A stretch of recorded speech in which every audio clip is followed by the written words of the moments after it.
The morning air over the lake was calm and cool, the kind of quiet that only nature can create. The sun had just started to rise, painting the water in soft shades of gold and orange. I was sitting on the wooden dock behind my lake cabin, holding my fishing rod and enjoying the peaceful silence. Fishing here had always been my favorite way to relax. This lake had been part of my family's property for decades. My grandfather bought the land long before the neighborhood around it was developed.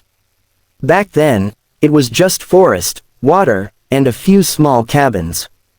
But over the years, new houses appeared, and eventually the neighborhood formed an HOA to manage their community rules. My cabin sat right beside the lake, and technically the lake itself was still part of my property. Most neighbors knew that and respected it.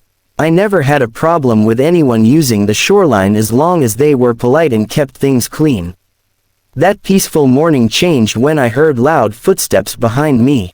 I turned around and saw a woman in a bright red jacket marching down the dock with a clipboard in her hand. Her expression was the kind that told you trouble was coming. "Excuse me," she said sharply. "You can't fish here without HOA permission."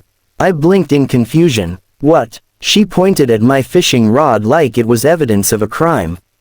"The HOA board has rules about recreational activity on community water." I couldn't believe what I was hearing. I had been fishing here since I was a kid. Then she handed me a printed notice. It was an HOA fine.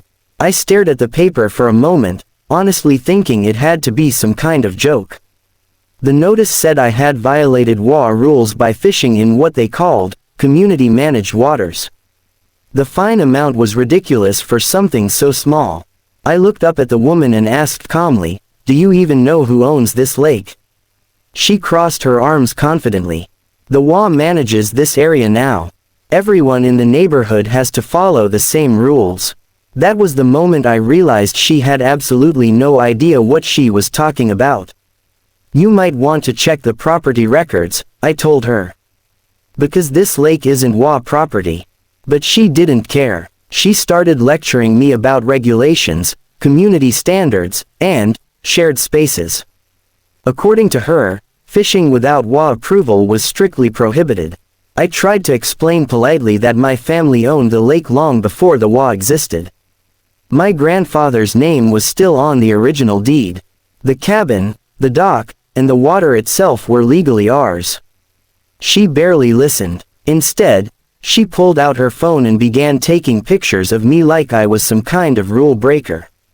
"I'm documenting this violation," she said. "If you don't pay the fine, the HOA will take further action." That was when I realized something important. The HOA board clearly believed they had authority over my lake. Somehow, they had convinced themselves that the water behind my cabin belonged to the community. I folded the notice and slipped it into my pocket. "All right," I said calmly. "If that's how you want to play this." Because at that moment, an idea started forming in my head. And the HOA was about to regret everything. Later that afternoon, I drove into town and visited the county records office. I wanted to double-check the property documents, even though I already knew what they would say. My family had been careful about the paperwork for years. Sure enough, the official records confirmed it clearly. The lake, the shoreline, and the dock behind my cabin were all part of the original property my grandfather purchased decades ago. The HOA neighborhood surrounded the land, but the lake itself had never been transferred or shared with them.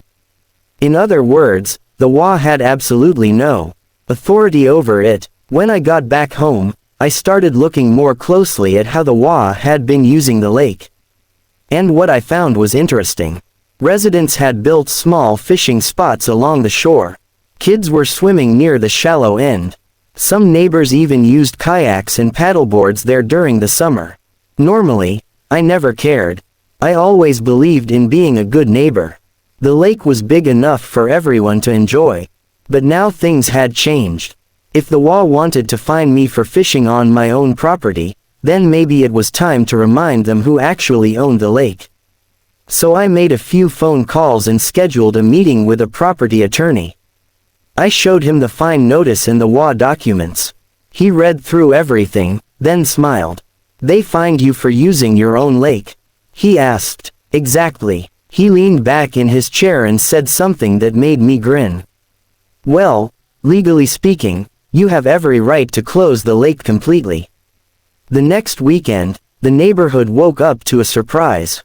Early that morning, I placed several large signs around the shoreline near the public access areas the HOA residents had been using.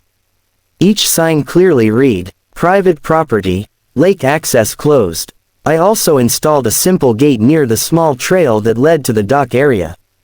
Nothing extreme, just enough to make it clear that the lake was not open to the public anymore. By mid-morning, people had started noticing. Neighbors walking their dogs stopped and stared at the signs. A couple of kids who usually went swimming there turned around in confusion. One man carrying a fishing rod stood at the gate reading the notice twice. It didn't take long before my phone rang. The HOA board president sounded furious. "You can't close the lake," he said immediately. I calmly replied, "Actually, I can. It's private property." He tried arguing that residents had been using the lake for years. But that didn't change the legal reality. Then I mentioned the fine they had sent me. There was a long pause on the phone. "You fined me for fishing on my own property," I said. So I figured it was time to enforce my property rights properly. Within hours, the HOA board members were driving around the neighborhood trying to figure out what to do. Residents were confused and upset because their favorite recreation spot had suddenly disappeared. And all of it happened because someone decided to fine the wrong person. By the following week, the situation had become the main topic of conversation in the neighborhood. Residents were asking the HOA board why the lake was suddenly closed. Many of them had assumed the HOA owned it. Some even paid HOA fees thinking part of that money maintained the lake. Now they were learning the truth. The board members eventually came to my cabin to talk. This time their attitude was very different from the woman who had handed me the fine. They tried to be polite. One of them explained that the fine had been a misunderstanding. Another said they believed the lake was part of the shared community area. I listened quietly before showing them the official property documents. The lake belonged to me. Completely. Then they asked the question I had been expecting. Would you consider reopening the lake for residents? I smiled slightly. Maybe, I said, but first the fine disappears, the HOA acknowledges the mistake, and we agree on proper access rules.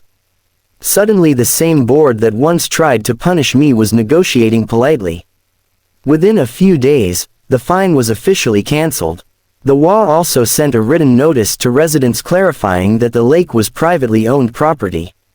Eventually, I allowed limited access again, because most of the neighbors had done nothing wrong. But one thing had changed forever. The HOA learned a very important lesson. Before you try to control someone, make sure you actually own the lake.